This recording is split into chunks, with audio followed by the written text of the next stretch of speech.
Hi guys, in today's tutorial I'm going to be showing you how you can deposit money in MetaTrader 5. Now first you want to open navigator here or payment section. Now as you can see here guys, you want to click on payments, okay, and here you will be able to find two different options here. You can either deposit to the account or withdraw from the account. Now for today's video we are going to click on deposit to the account.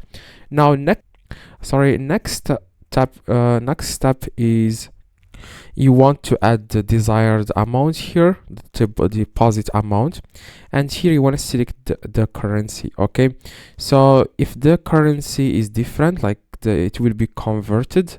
Now I'm going to say, for example, $1,000, and here you want to select the currency, and here you want to choose here a payment method. You can either use the credit card connected to your MetaTrader, or you can just use e-com pay or wire transfer or Visa. Now you can hear it says payment service provider.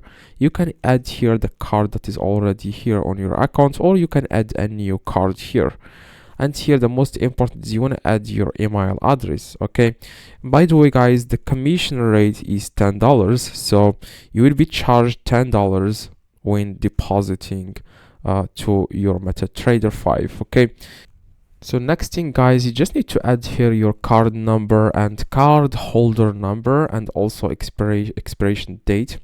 And here you want to add the month, year, and here you want to add the CVV, which is in the back of your card. And after that you just need to click on pay. Okay, here by the way you will be able to see the amount that you will deposit to the account here. So that's exactly guys how you can deposit money to MetaTrader 5. If you have any questions, let me know in the comments. I reply to every single comment. See you guys in the next tutorial. Drop a like, that would be highly appreciated.